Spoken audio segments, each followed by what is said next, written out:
আজকের এই সন্ধ্যায় যেটা আয়োজিত গহীন সুরেতে আপনাদের সকলকে স্বাগত। গহীন এই শব্দের মধ্যে যে গভীরতা রয়েছে তাকে আমরা সুরের মধ্যে খুঁজে পাব। এই গানের কথা বলছি, সেই রাগাশ্রয়ী গানে কোনো একটি রাগকে ভীষণভাবে প্রাধান্য দিয়ে একদম মেপে মেপে তার বাহারকে, তার বহরকে আমাদের কাছে তুলে ধরেছেন তা কিন্তু নয়। তার গানে এই রাগ থেকে ওই রাগ মিশে গেছে। কখনো আমরা গান শুনতে শুনতে বুঝতে পেরেছি, আচ্ছা এই রাগের একটা ধরন আছে না। আসলে তিনি সবসময় চেয়েছিলেন শ্রোতা আনন্দ পাক। এসরাজ, সুরজিৎ দাস কিবোর্ড, তাদেরকে সম্মাননা দেবেন জিটার পক্ষ থেকে।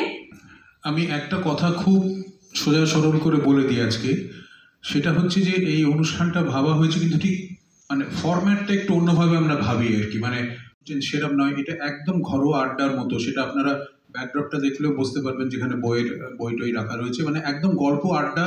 আপনাদের কিছু বলার থাকলে একটা গানের পর যদি মনে হয় অ্যাপ্রিসিয়েট করার বা কিছু whatever expression you can have, সেটা আপনারা বলতেই পারেন। এবং এটা একদমই গান বাজনা বা অনুষ্ঠানের শেষে যদি আপনারা কথা বলতে চান সেটাও কথা বলতে পারেন। এবং এই অনুষ্ঠানটার কনসেপ্ট নিয়ে যেটা ও বলছিল নন্দিনী, সেটা হচ্ছে যে রবীন্দ্রনাথের গানের অ্যানালিসিস করাটা is almost next to impossible. মানে আমি একটা এক্সাম্পল আপনাকে দিলাম, আপনি পর মুহূর্তে আরেকটা এক্সাম্পল দিয়ে বললেন না এটার সঙ্গে তো মিললো না। কোনোদিন মেলে না, এই ধরনের জিনিয়াসের কাজ কোনোদিন একটার সঙ্গে আরেকটা মেলে না। এবং উনি যে কোনো ধরনের সারা পৃথিবীর মিউজিক শুনেছেন, সব ধরনের মিউজিক শুনেছেন, কিন্তু কোনোটারই ডিটো উনি নেননি। উনি প্রত্যেকটার থেকে তার নির্যাসগুলো নিয়ে উনি রবীন্দ্রসঙ্গীত নামে এইরকম একটা সাবজেক্ট তৈরি করে একেবারেই উনি একটা কবিতা লিখেছেন, সেটাতে সুর করেছেন। সুর করার পর সেটা দেখা যাচ্ছে যে একটা পার্টিকুলার রাগের সঙ্গে তার সিমিলারিটি আছে, কিন্তু তার মানে এই নয় যে একদম অক্ষরে অক্ষরে সেই রাগের সমস্ত শাস্ত্রবদ্ধ জিনিসগুলো উনি ব্যালেন্স করেছেন। এবং অনেক সময় কি হয়েছে, উনি ধরুন একটা খেয়ালের কোনো বন্দিশ, সেটা অরিজিনাল বন্দিশ সুরটা পুরোটা নিয়েছেন, নিয়ে তার উপর কথা বসিয়েছেন। অনেকটা শাস্ত্রবদ্ধ রূপটা রয়েছে, কিন্তু যখনই উনি নিজে একটা কবিতা করে নিজে এক রকম মিক্সচার হয়ে গেছে, 3টে 4টে 5টা রাগের মিক্সচার হয়েছে, সেরকম অনেক গান আছে। তো সেইটা ইস্টার্ন পার্টটা সম্পর্কে এইটা। এবং যন্ত্রে আমাদের শ্রাবণী পৌলমী তো আছেই, তার নন্দিনী আছে সঞ্চালনায়। তাছাড়া আমাদের আজকে কিবোর্ডে আছে সুরজিৎ দাস, যে রবীন্দ্রনাথের গানে আমাদের তার সাহচর্য না পেলে আমাদের খুব অসুবিধা হয়। সুরজিৎ, একটু জাস্ট 30 সেকেন্ড কিছু শুনবো, যা খুশি তোমার। এই কি একটু প্রভুতলা, আমরা কি সম্মাননা পর্বটা একসঙ্গে করবো? আগে ওদের পরিচয় করে আমরা ঠিক আছে।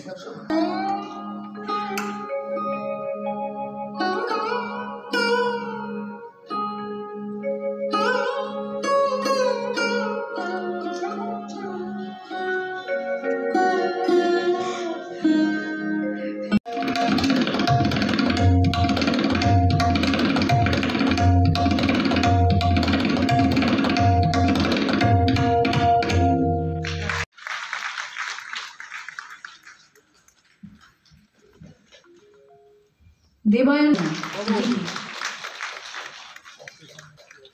সুরজিৎ দাস কিবোর্ড,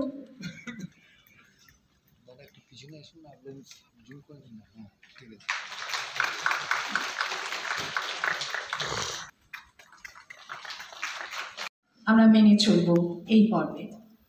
শ্রাবণীদি, প্রবুদ্ধতা, পৌলমী।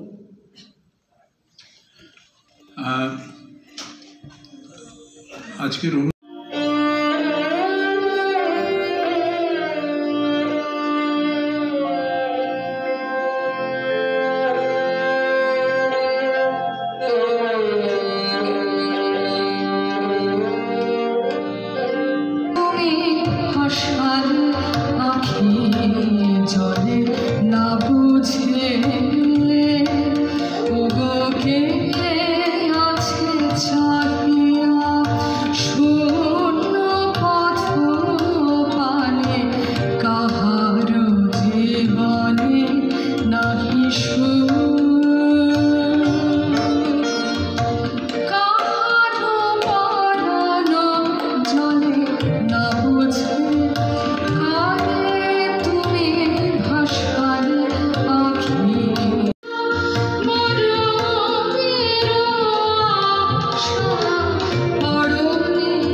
ভাবনা ভেবেছে একটা হাফ পিয়ানোর সঙ্গে হবে, আর একটা হাফ ইসরাজ, শরৎ আর তবলার সঙ্গে হবে।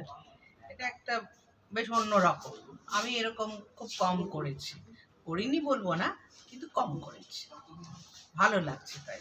মানে গানগুলো কি মিউজিকটাও কি প্রাচ্যতে মিশ্রণ থাকবে এরকম ব্যাপার? ধরো ফার্স্ট হাফে ইসরাজ এবং শরৎ বাজাবে, তাদেরই প্রিলিউড ইন্টারলিউড হবে, আর সেকেন্ড হাফটা পুরো পিয়ানোরই প্রিলিউড ইন্টারলিউড হবে।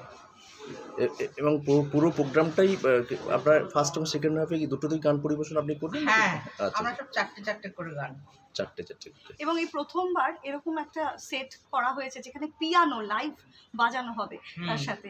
তো এই কনসেপ্টটাকে কলকাতার দর্শকদের জন্য তুমি কি বলতে চাইছো? খুবই ভালো, কারণ পিয়ানোর বাজনা আর শুনে দেখবেন মানে সৌমিত্রদা আকুদা যা বাজান, উনি কিছু বলার কথা নয়, অনবদ্য। এবং পিয়ানোর সঙ্গে রবীন্দ্রনাথের গান সবসময় ভালো লাগে, এই ক্ষেত্রেও হয়তো সেটাই হবে, আপনারা উপভোগ করবেন।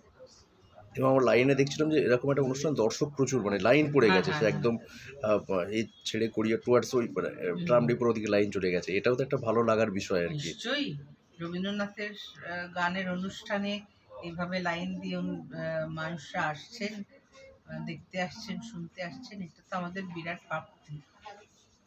রবীন্দ্রনাথকে নিয়ে কাজ তো সারা পৃথিবী জুড়েই হচ্ছে। রবীন্দ্রনাথের সাহিত্য নিয়ে চর্চা, তার এত বহুমুখী প্রতিভা, বিভিন্ন সাবজেক্ট নিয়ে তিনি যে কাজ করেছেন সব কিছু নিয়েই চর্চা হচ্ছে। কিন্তু তার সবচেয়ে যেটা উনি নিজেও ভেবেছিলেন যে তার সঙ্গীতকে নিয়ে সবচেয়ে বেশি চর্চা হওয়া উচিত, এবং সেটা কিন্তু এখন হতে শুরু হয়েছে, যদিও সেটার এখনো অনেক ধাপ বাকি রয়েছে। মানে তার সাহিত্য চর্চা নিয়ে বহু সারা পৃথিবীতে কাজ হয়েছে, শঙ্করবাবুর মতো, শঙ্কর ঘোষের মতো লোক কাজ করেছেন এবং আরও বহু মানুষ কাজ করেছেন। কিন্তু তার অ্যাজ কম্পোজার তার মিউজিক্যাল এলিমেন্ট যা ছিল, সাংঘাতিক প্রতিভা, সেটা নিয়ে খুব ইলাবোরেট এক্সটেন্সিভ কাজ কিছু হয়েছে বলে মনে হয় না। সেটা নিয়ে আমরা সেই ডিরেকশনে একটু চেষ্টা করছি কাজ করার, এবং সেই উদ্দেশ্যেই আজকের অনুষ্ঠান গভীর সুরে the musical Saga of Tagore. রবীন্দ্রনাথের গানে বিভিন্ন রকম ধ্রুপদী সঙ্গীত, সেটা আমাদের ইস্টার্ন ক্লাসিক্যাল মিউজিক হতে পারে, ওয়েস্টার্ন ক্লাসিক্যাল মিউজিক হতে পারে, প্লাস অন্যান্য ফর্মস অফ মিউজিকও যা আছে, ফোক বলুন বা বিদেশি নর্মাল গান বলুন, সেগুলোর প্রভাব ভীষণভাবে পড়েছিল, কারণ উনি এত সঙ্গীত শুনেছেন সারা পৃথিবীতে। তো আজকের অনুষ্ঠানটা প্রাচ্য এবং পাশ্চাত্য ধ্রুপদী সঙ্গীত ওনাকে কীভাবে প্রভাবিত করেছিল সেইটা নিয়ে অনুষ্ঠান। এবং এই সব ইনফ্লুয়েন্স কিন্তু ইনডাইরেক্ট ইনফ্লুয়েন্স, এরকম নয় যে উনি একটা সুর থেকে নিয়ে বসিয়ে একটা গান করে দিয়েছেন। সেরকম কিছু কিছু গান করেছেন, অরিজিনাল একটা সুর নিয়ে তার বাংলা কথা। তার বাইরেও এই যে বিদেশি মিউজিকের, ওয়েস্টার্ন ক্লাসিক্যাল মিউজিকের একটা অদ্ভুত প্রভাব, সেই মিউজিকের যে ধরন, সেই ধরনগুলো ওনার বিভিন্ন গানের মধ্যে আমরা পাই। সেগুলো নিয়ে আজকের অনুষ্ঠানে একটু আলোচনাও হবে, গানও হবে, তার সঙ্গে আমরা দেখাবো যে কীভাবে ইনডাইরেক্টলি উনি ইনফ্লুয়েন্স ছিলেন। এবং তার ফসল হিসেবে আপনারা জানেন প্রায় 2000-এর মতো এরকম অমূল্য সম্পদ বাঙালির, যেটা আরও 500-1000 বছর থেকে যাবে। তো সেই ডিরেকশনেই আমরা আজকের অনুষ্ঠানটা করছি। আমি শ্রাবণী আছি, আমার এক ভালো গান গেছে, ও আছে, আমরা সবাই মিলে করছি। খুব গুণী যন্ত্রশিল্পীরা আছে। দ্বিতীয়ার্ধে ওয়েস্টার্ন ক্লাসিক্যালের পাঠটা খুব ঘনিষ্ঠ বন্ধু, আমরা প্রেসিডেন্সির একসাথে করতাম। সৌমিত্র সেনগুপ্ত বেসিক্যালি একজন সায়েন্টিস্ট, অসাধারণ একজন পিয়ানিস্ট। তো আমার মনে হয় সকলেরই এই অনুষ্ঠানটা দিয়ে ভালো লাগবে, এবং এই অনুষ্ঠানটা নিয়ে আমরা সবাই সমস্ত ভাবনা বিন্যাসী প্রবুদ্ধরাহার।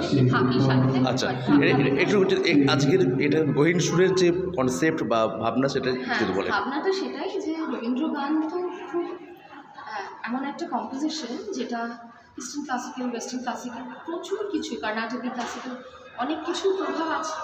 তো কীভাবে গুরুদেবকে eastern classical music, western classical music প্রভাবিত করেছিল, তারপরে ওনার কম্পোজিশনে সেই সাটল ইনফ্লুয়েন্সেসগুলো কীভাবে এসছে, সেগুলোই আমরা চেষ্টা করব দর্শকে যারা আছেন তাদের সামনে গাওয়ার। মানে কথায় গানে এরকম থাকছে কনসেপ্টের ব্যাপার কি? কথায় কথা, কিছু কথা তো বলতেই হবে, সেটা প্রবুদ্ধদা বলবেন, শ্রাবন্তী বলবেন, সৌমিত্রদা বলবেন। কথা মানে ইনফ্লুয়েন্স কতটুকু আছে সেইটুকু বোঝানোর জন্য যতটুকু কথা, গানই তো কথা বলবে, কারণ ইনফ্লুয়েন্সটা তো গানে। এবং 14ই ফেব্রুয়ারি যেহেতু ভ্যালেন্টাইন্স ডে, রবীন্দ্র ঠাকুরের প্রত্যেকটা গানেই একটা প্রেমের ছোঁয়া থাকে, সেখানে কি এখানে সেরকম সবই এটা তো প্রেম সাবজেক্ট নয়, হ্যাঁ। সাবজেক্ট প্রাচ্য পাশ্চাত্য, হ্যাঁ ধ্রুপদী সঙ্গীতে হ্যাঁ কিন্তু রবীন্দ্র গানে প্রেম পূজা তো আছে, হ্যাঁ। সবসময় আছে, তো থাকবে তো বটেই।